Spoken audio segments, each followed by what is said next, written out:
ឥឡូវនេះខ្ញុំបាននឹងបង្ហាញតែម្ដងឆ្នាំពីមុខនេះបាទគឺទី1ខ្ញុំមានខ្ញីបន្ទាប់មកទៀតគឺខ្ញុំមានក្រូចសើចបាទផ្លែក្រូចសើចយើងនឹងយក2ផ្លែក៏បាន3ផ្លែក៏បានហើយខ្ញីគឺយើងយកចំនួន1ដុំប៉ុនដូចខ្ញុំនឹងមកហើយពុកម៉ែបងប្អូនយើងចង់ដឹងហើយថាឆ្នាំនេះគឺវាត្រូវនឹងអ្វីណារោគអីឆ្នាំនេះគឺវាផ្ដោតសំខាន់ទៅលើអ្នកដែលគាត់ឧស្សាហ៍ផ្ដាសាយហើយអ្នកដែលគាត់កំពុងផ្ដាសាយជាពិសេសក្មេងៗតូចអាយុ1ឆ្នាំឬមួយក៏អាយុ2ឆ្នាំអាយុ5ខែអីបាទដែលគាត់ផ្ដាសាយតឹងច្រមុះហៀសវ៉ាវអីគាត់អាចធ្វើវិធីនេះបានគឺប្រកាយមែនតែនអានេះគឺយើងមិនមែនធ្វើផឹកទេបាទគឺយើងបាទដាំតាក់វាឥឡូវចាំពុកម៉ែបងប្អូនយើងទស្សនាទៅនឹងយល់ហើយបាទឥឡូវនេះយើងមើលវិធីធ្វើតែម្ដងយើងចិតខ្ញីនឹងមកសម្បកវាគឺយើងកុំចិតចោលណាយើងយកទាំងសម្បកដែរ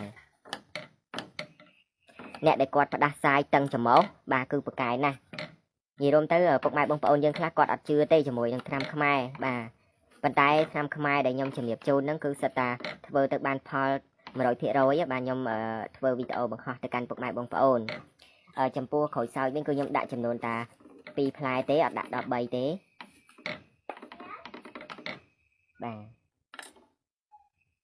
បាទបន្ទាប់មកទៀតគឺពុកម៉ែបងប្អូនយើងចាក់តាក់ចូល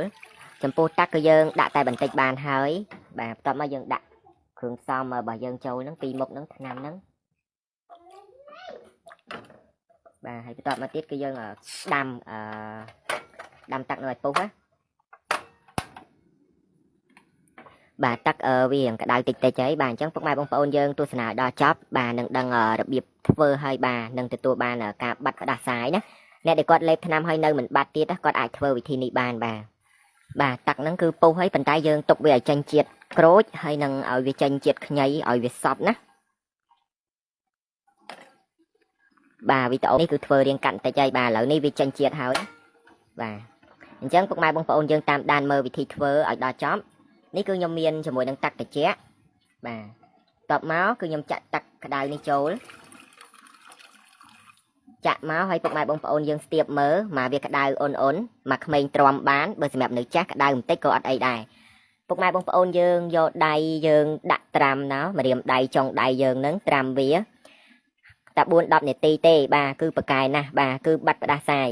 អញ្ចឹងពុកម៉ែបងប្អូនយើងយកជើងត្រាំដែរណាមិនមែនយកតែដៃទេបាទពុកម៉ែបងប្អូនយើងយកកធុនមួយដាក់ជើងយើងចូលបាទហើយយើងត្រាំមកបាទវីដេអូនេះធ្វើរៀងកាត់បន្តិចឥឡូវខ្ញុំឧទាហរណ៍ណាពុកម៉ែបងប្អូនយើងដាក់ជើងចូលមកបាទដាក់អញ្ចេះមកហើយបន្ទាប់មកទៀតពុកម៉ែបងប្អូនយើងដាក់ដៃយើងចូលជាមួយគ្នាអញ្ចេះអាហ្នឹងកធុនធំណាប្រកែណាបាទសម្រាប់ដែលក្មេងៗគាត់ផ្ដាសា